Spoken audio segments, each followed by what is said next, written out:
Hey lovely, it's Yasmin from Tiny Time Big Results. How are you today? Today I want to talk to you about something that you may be struggling with on a regular basis. I know I certainly do, and it's that big boogeyman, procrastination. Da, da, da. When you sit down at your desk and you're sitting there thinking, I don't know what to do next. Do I do the accounts? Do I do the blogs? Do I do Yeah, is that familiar? So instead of doing any of those things, you decide that you're going to do the laundry, maybe make a cup of coffee. I like to play with the baby, which is always a good thing to do. But there comes a point where you think, okay, enough is enough.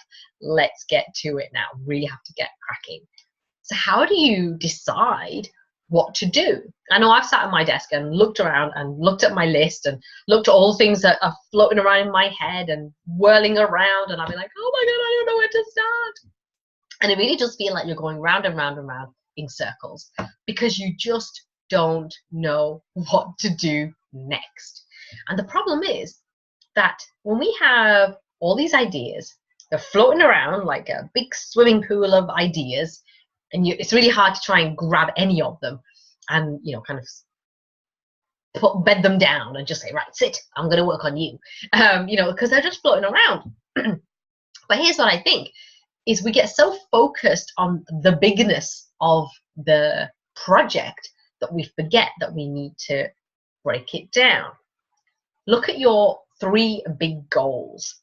Have you got 3 big goals? For the next 90 days, for the next 100 days, what are your, 3 big goals? If you haven't done this before, I would highly encourage you to get access to my free mini course, Plan Your Next 100 Days. And what I do is I help you to plan what that looks like. And part of that goal, part of the course, is to identify your top 3 big goals. The goals that are going to really make a difference in your business. The things that are going to move the needle. Because I think we're all guilty of this, and I know I certainly have done this, that you'll be working on things and you're thinking, oh, this is quite nice to do, but is it really going to make a difference to your business? If it's not, then we have to get ruthless and we say, right, okay, let's make sure that we've prioritized the 3 big goals that do move the business forward. And then if you've got time to do the other stuff, that's fine. But we do need to make sure that we are focused on the work that actually gets you a result. So, have you got 3 big goals? Now, the problem is, if you're always thinking about the 3 big goals and they're just staying as the 3 big goals, then of course you're going to get procrastination, you're going to get overwhelmed, and you're just going to be sitting there going, oh, panic, Yasmin, help. Never fear, I am here.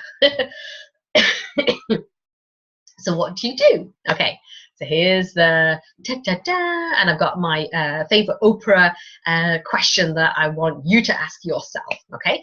So instead of focusing on the bigness of the project, what I want you to do is I want you to break it down into actions and milestones so that instead of thinking I've got to get all my accounts done, I'm going to get this month's expenses listed. Or, I've got a book to write. Okay, today I'm going to write 1,000 words, or I'm going to write a chapter. I've got to write 12 blog posts in the next week. Okay, well, I'm just going to start with and do 1.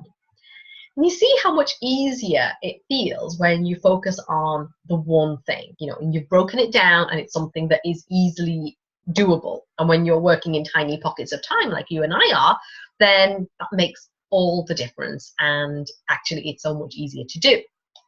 And the thing is, and this is where Oprah comes into it. I'm thinking, what's Oprah got to do with any of this? I remember watching a video of Oprah and where she was talking about what is it, what do you do when you genuinely are sitting there thinking, I don't know what to do next? And she was talking about in the kind of the great life context. But so here's what she said, and this is what I want you to ask yourself as well. What's your next best move? What's your next best step? So instead of thinking, oh God, I've got to write a book, and I've got to do this for it, and I've got to do that for it, or I've got to create that program, and I've got to create the sales page, and I've got to, do a webinar, and oh my God, hysteria, and you're overwhelmed. And then you go back to playing with the baby, or you go and make another cup of coffee. Instead of doing all of those things, just think, okay, what's the next best step? What's the next best thing that I could do right now? So if it is that you're launching a new program and you're thinking, okay, do you know what? I'm going to list out the features and benefits so that I have something that I can base my sales page around. Because creating a sales page can take time to do because it is a work of art. You know, you're crafting a message, a selling message, in a hope that the people who need your program are going to be able to hear it. So you want to make sure that you are really embodying that person, their pain, their challenges, so that you can really address those. It's not just something that you're going to do and go, oh, okay, done. So, but that's the thing. When you're thinking about creating a sales page, that's overwhelming you because you're thinking, I've got to do all of this. So instead of thinking, I've got to create a whole sales page, you just think, okay, I'm just going to do bullet points of, you know, key benefits, key features of the program, and then use that as, you know, your starting point. If you've got content to create, okay, I'm just going to plan out what my, you know, next 3 blog posts are going to be about, and just have, like, you know, bullet points so that I know what I'm going to talk about in each of those things. What you're doing is you're already kind of organizing your mind. It's a bit like if you think of your mind as, you know, when you think of your desktop or your laptop and you've got all the tabs open, and what you're doing is you're starting to close some of those tabs down and to help you get clear on what it is that you need to focus on. And that's the question that I want you to ask yourself. What's my next best step? So if it is to write that book, if it's to write the chapter in your book, do that. If it's to file your receipts for your accounts, do that. If it's to write a blog post, just write a blog post. Because here's the thing, when you have tiny time, you might think that you're not making any progress. But when you have got those little pockets of time that we do have, then it's about making the most of those tiny pockets. So you think, okay, if I've only got 20 minutes now, I'm not going to waste that 20 minutes and think I'll just go and watch a bit of daytime TV. No, I want you to use that 20 minutes and think, okay, what could I do that would be of value?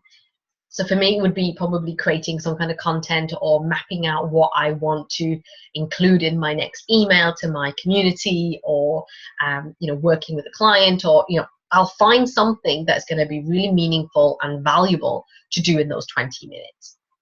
And instead of beating yourself up and thinking, oh, I've got so much to do, I'm never going to get to it. Well, if you don't do anything, then yeah, nothing will happen. So the key is to break it down, make it manageable, and then just do a little bit at a time, a little bit at a time. And over time, you'll see that you've actually made so much more progress than you could have ever hoped or dreamed about. And that's the reality of tiny time. We just have to keep showing up, turning up, doing the work, building that momentum. No matter how small you think that your actions are, each and every single one of them counts, and it makes a difference. So don't let your tiny time put you off and make you think that you can't get anything done. I promise you, you can. And if you haven't got access to that free mini course, Plan Your Next 100 Days, the link will just be somewhere on this page that you're watching, and you'll be able to get free access to that course.